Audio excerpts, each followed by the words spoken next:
Welcome to the Industry Show. I'm your host, Nitin Bajaj, and joining me today is Pankaj Verma. Pankaj, welcome on the show. Well, thank you, Nitin. It's my pleasure, and thank you for inviting me.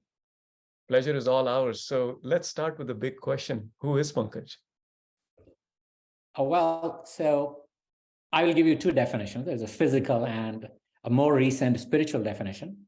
So I was born in India, brought up in a lower middle class family. Most of my education, I did it on scholarships and loans, and that was interesting because I think it taught me the value of two things. One was education, and the second was money. I learned very early in my life, what can be enabled through education. And as I finished my education, started working, and I was grappling with this one question, which is, hey, after doing all this, and I did pretty well in my studies, should I be kind of taking a job from the market, or should I be creating more jobs in the market? And that's kind of the conversation I was having in my mind. And that's when one of my very, very close friends and a college mate, Sandeep Walia, he actually came and said, hey, why don't we start a business? And we had talked about it briefly during our engineering days. And we started a company, which eventually was called Ignify. We kind of pivoted in a bunch of different directions before catching that wave. And to keep a long story short, we built that company. We sold it to Hitachi in December of 2015. And after that, kind of my life took a slightly different turn. I started another consulting business, but in parallel, I was also grappling with a bunch of spiritual, existential questions, so to speak. Some of them were, and I was doing pretty well in my life. I had a solar company. I was financially secure. Things were going great. But at the same time, there were things personal that actually impacted me. And I realized how quickly my perception changed from everything looking great to everything looking not so great. And it had to do with my mother, and she passed away eventually. She was undergoing a medical situation for a fairly long and painful period. But it made me realize how our perception can so quickly change our reality. And that is really where kind of my spiritual journey kind of started. And I figured out that this aspect of ourselves is not very well explored it wasn't done by me. It's not done by many people. And that's really how I ended up starting os.me, which is a spiritual wellness platform, which is the company I'm running today. So, you've traveled around, you've lived in different countries, you've been an entrepreneur across variations of developing and developed countries. And this journey to your inner self and this launch of os.me, very interesting. We obviously didn't capture all of it, but tell us more about os.me. What is the goal? What is the mission? What is the vision? And you gave us a hint of why do this. So would love to hear more about all of those things. Sure. So we are building a spiritual wellness platform, and our mission is really to change the way an individual looks at their life. And it's very interesting because if you think about our life today, we are probably in the best of places as far as physical health is concerned. Whether it's medical or whether it's food availability, or all aspects of physical life, we are probably at the best time ever in the history. Yet our mental health has not quite been keeping pace. In fact, it's deteriorating, as some would say, and some research indicates. And the two are kind of contradictory. Why would our physical health improve when our mental health is not kind of keeping pace? And the answer is really, to a certain degree, lies with spirituality. And I will give you two kind of simple statements to summarize. People want something that they don't have. Right. And people have something that they don't want.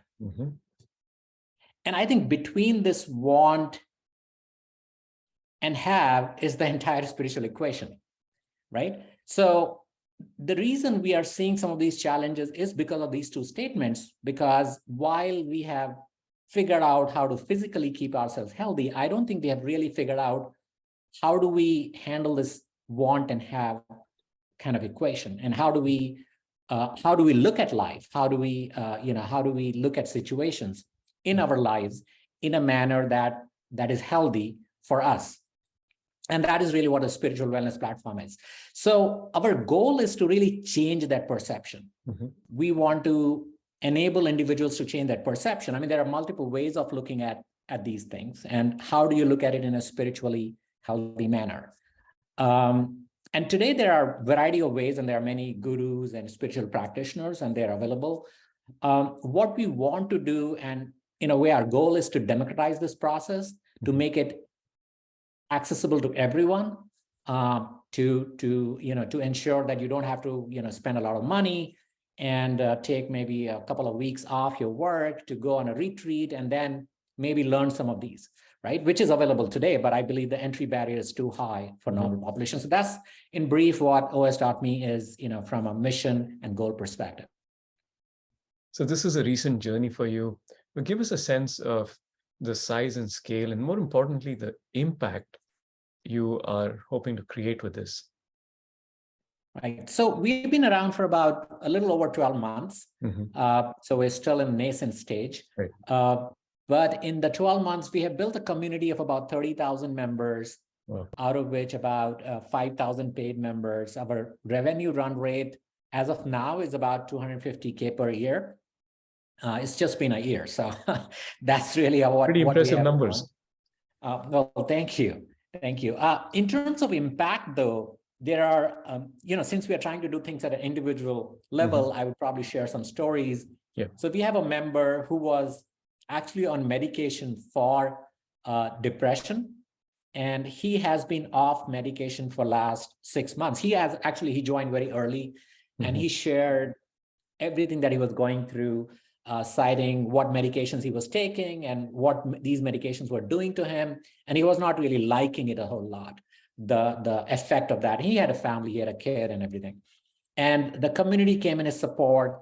They suggested certain things that he could do. But more than anything, I think it was just the compassion and the companionship with the community that actually got him kind of into a camaraderie, right? He was able to see that he belongs, and he was able to see that people are understanding and they're encouraging him, they're positive. I think that itself was a fairly significant deal. That's one. There's another story where somebody who was, when she was very young, she was sexually abused, and she still had those things in her mind, although she's an adult now. But just the fact that she could actually openly talk about those and come to terms with it, it helped her a lot. I mean, she used to have certain behavioral patterns that actually changed to much positive behavioral patterns. And I could go on. There are actually numerous stories like that. But that's something that keeps me excited. That's where I see a significant scope for impact. That's really wonderful. And there is a strength in talking to strangers that are not looking to judge you, right? Right. And that camaraderie that you talked about is so powerful, especially as you go into an unknown space, which can be very fearful, right? When you're exploring your own inside, that can be a very frightening journey. So kudos and congratulations to you for having those are pretty impressive numbers for 12 months. Not surprising given you're involved, but validation nonetheless. Now, as you're building this community and this business, what's the one big challenge you're facing?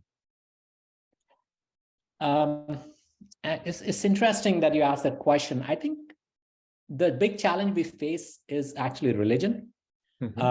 Spirituality has always been very integral. I mean, that was the only way we actually intertwined. Yes. Yeah, it is very intertwined, very difficult to separate the two. And we are kind of trying to separate the two, because we are saying, hey, we don't. So all religions have something great. Sure. And we don't take sides. We are not saying, hey, this one is better or this one is not good. In fact, we are trying to pick up the common good things and use them for your spiritual empowerment. However, it's hard because, people in the community do end up talking about the religion. And as they talk about their religion, it has an emotional impact on other members who may or may not belong to the same religion, right? And that is a very difficult to handle scenario. So that's kind of a key challenge that we are facing, and we're trying to figure out how to untangle religion from this mix, which is almost impossible. Having said that, we believe there are a lot of good things in religion and religious leaders that we can bring out through the platform. Yeah, it's a critical and a difficult one. So good luck Right. on that. It's going to take a while to intertwine that. It's been going on for several thousand years. But Yes. if anyone can take a crack at that, that's you. So on the flip side of challenges come opportunities. What's the Right. most exciting one? So the most exciting opportunity, actually, there are two of them. One of them is really the marketplace side of it. I mean, thanks to the technology, the way it has happened, we had internet, then we had communities, and then we have been having marketplaces, and I think the technology has matured to enable all of this in a fairly cost-effective manner. And providing a marketplace for spiritual practitioners who really want to go out there and help people. And today they do that in their local area, wherever they might live, but not all of them have the access to go and kind of broaden their reach. Sure. And we feel we can provide that through our platform, and we can also become a source of earnings for these members, these community members. And that's a very, very exciting opportunity, because I truly personally want to enable that capability for people to make money out of this skill, this particular life skill. And it's a win-win, because there are people who are seeking this, and there are people who can provide this, and we can bring them together. That's a huge opportunity. The second opportunity is really around things like hospice care or even inpatient care. And I see it as a very interesting model of, if I can use the word, demand and supply of empathy and kindness. Yes. And the reality is, like, in here in US, for example, if somebody is admitted or somebody's in hospice care, even though I as family want to care for them, the environment does not give me enough time. I've probably got a job, I've got kids, and I've got 10 other things to take care of, right? Whereas the person who is in the care needs that empathy and time, which can only come from people. It cannot come from a machine. On the other hand, there are places where this can be provided. And if we can connect the two, we can bring that love and empathy and compassion into the lives of these people who are actually undergoing something in their lives, and they need that empathy and care, with people who can provide that care and provide that model. I think it'll be really wonderful to ensure that people can actually find some solace through strangers, as you rightly said. Yep. So we want to really turn the whole internet model upside down, where so far we have heard about trolling, we have heard about a lot of negativity around what this relationship with strangers can do. But actually, there are a lot of positives to it as well. If you just turn it upside down, these strangers can actually become a good source of positive energy in your life. I'm of the belief that strangers are my future friends. Absolutely. And the other thing is, and you're an authority on this, but I think as a community, we are getting to a place where, other than these lifestyle diseases, loneliness has become the most prevalent disease. And what you are talking about and the win-win situation that you're creating is going to help with that one big disease that's staring at us, but I think it's the elephant in the room. Right. No, absolutely. I think so spirituality has so many aspects to it. Mm-hmm. It is, so I'll give you a simple example.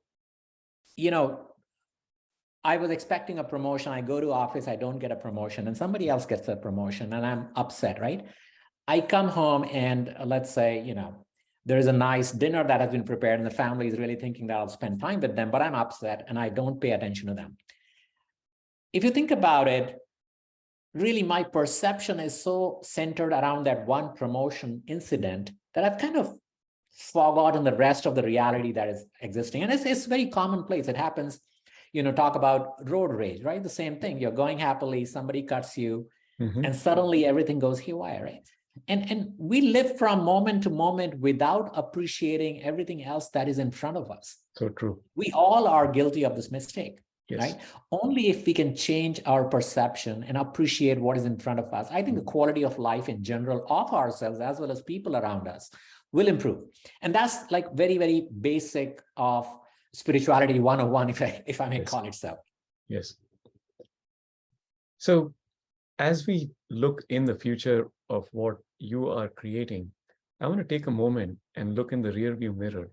And through your experiences, Ignify, Hitachi, Unify Dot, and now with OS.me, would love for you to share two moments. One that defied your expectations and became success beyond your cognition.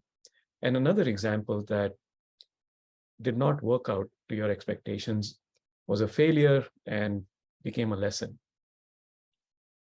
Right. So I think a failure, I'll go with the failure first. And that actually turned out to be a blessing in disguise. So it was in the very early days of our initial, entrepreneurial journey, and we were not doing very well. We actually started with e-commerce as our initial offering, and then it was 99, 2000, and then the entire e-commerce meltdown happened, and probably you're aware of it. The whole market was in shambles. And we were really having a hard time. We had employees and we didn't have money to pay salaries. I was taking a loan from my brother actually to pay salaries, and which was a scary idea because I didn't know where I was going to repay that loan from. And we were thinking of shutting down the business. We were literally thinking that, hey, maybe we should just go back to a job or something like that. And I remember going to Mumbai. I was in India then, and meeting Navneet Chugh that you already know, and he's a wonderful, one of the most wonderful human beings I've ever met in my life. And I met Navneet, and he came out. We met in a coffee shop, and he was actually addressing a group of IIT graduates. So he came from a conference, and we sat down and we started talking, and we talked about the business, and I mentioned this is what we're thinking. And he said, I just came out of that conference, and that conference has over 1,000 kids who want to be where you are. And here you are wanting to quit. And that line, and I traveled by bus back to Pune, and that line kept ringing in my head all the way. I was actually thinking about that one line. And obviously, eventually, we did not shut down the company. We actually pivoted. We moved into software services, and the rest is history. But that change in perspective, and I realized how powerful it can be. There are two ways to look at it. And I was struggling meeting my expenses, and you can imagine, figuring out where the next paycheck is going to come from for the employees that I had. And all of that stress that comes with it, that I was not able to see a different perspective. And that is what I think we are trying to do with this, with OS.me as well. Many times we don't see things only if we can see them. And I was fortunate and blessed to have Navneet as a mentor. Not everybody would have one. And then how do we enable that change? How do we enable that change in perspective? And if we can, just like I think I got an opportunity to rebound and do much better, I think everybody else can get the same opportunity. And that was a failure, which kind of turned out to be a blessing. In terms of success, I think we were really proud of the fact how we built our first company, and we were old school. We built our business a traditional way, but I was proud of the fact that not a single customer of ours was unhappy when we sold the business. We had a pretty incredible track record, and all of our team members actually could have worked with us for many, many years. They loved the company, they loved what we were doing. And that combination, and of course, we were the only stockholders in the company, including a couple of angel investors. But that synergy that we were able to create with everybody really feeling good. Our customers felt really good about giving us business. Employees felt really good. It was a wonderful place. I mean, when we walked into office in the morning, I really felt good. That And is I a good think that measure of feeling keeps success, me going. right? Yeah. And of course, I know a few of the people that worked with you, and I can confirm they they were extremely happy. And I know some of them came back when you started Unified Art. So Right. that's proof and validation right there. So as we talk about lessons and success, let's segue into my favorite part of the show, the one-line life lessons. Would love for you Right. to share a few of your life lessons with us. Interesting one. So there are a number of them. I think a few ones that really tug at my heart are, one of them is, the best way to predict the future is to create it. Love it. And yeah, I mean, it's something that I don't recall exactly who said it, but it's something I firmly believe in. I Yeah. believe if we want to predict the future, we should be the forefront creating it. Mm-hmm.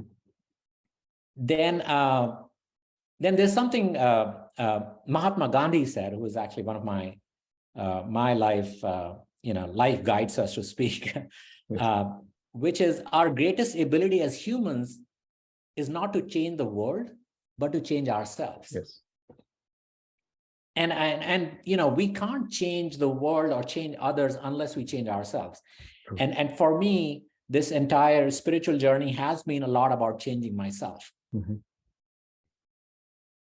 And this one, another one I like is I think is Jeff Bezos who said that. Mm-hmm. So one of the huge mistakes people make is that they try to force an interest on themselves. You don't choose your passion chooses you. So true. Right. And this is, I think this is mostly for the youngsters. Sometimes they're trying to figure out what is it that we really enjoy, and we're trying out different things. But the reality is, as you keep trying, your passion will come to you.